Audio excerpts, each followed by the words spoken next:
Bạnនិយាយពីការចូលរួមសន្និសីទទូទៅ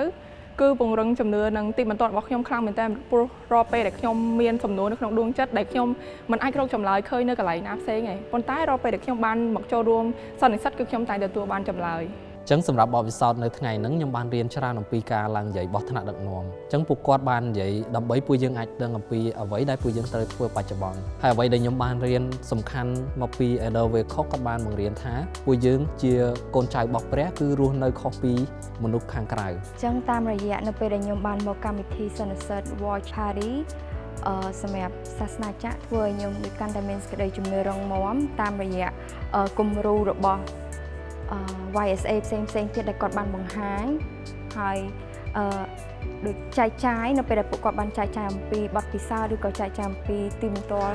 ផ្ទាល់ខ្លួនរបស់ពួកគាត់ធ្វើឲ្យខ្ញុំ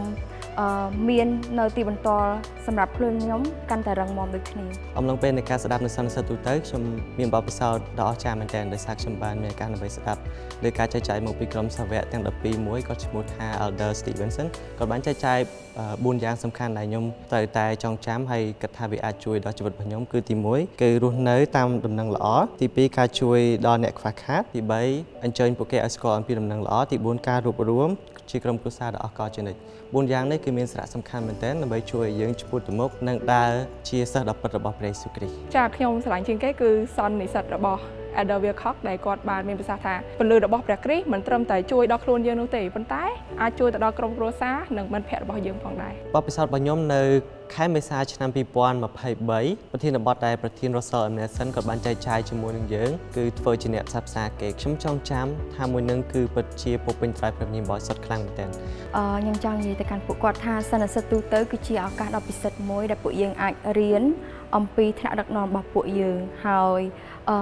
ជួយដើម្បីពួកយើងអាចកាន់តែមានជីវិតដ៏ល្អប្រសើរនិងជីវិតមួយដ៏រីកចម្រើន បើសិនជាខ្ញុំអាចនិយាយពាក្យពីបីម៉ាត់ទៅកាន់អ្នកដែលមិននៅទីនេះគឺខ្ញុំនឹងនិយាយថាសន្និសីទទូទៅនិងពិធីជប់លៀងគឺជាអ្វីដែលអ្នកទាំងអស់គ្នាមិនគួររំលងទេពីមុនខ្ញុំក៏ដូចគ្នាខ្ញុំមិនដែលគិតថានឹងចូលរួមកម្មវិធីបែបនេះនៅក្នុងព្រះវិហាររបស់យើងប៉ុន្តែនៅពេលដែលខ្ញុំបានចូលរួមកម្មវិធីទាំងអស់នេះខ្ញុំទទួលបានចម្លើយនិងទទួលបានពន្លឺនៅលើផ្លូវរបស់ខ្ញុំដែលខ្ញុំកំពុងតែដើរហើយជាពិសេសខ្ញុំអាចមានទំនាក់ទំនងជាមួយនឹងសមាជិកដូចគ្នា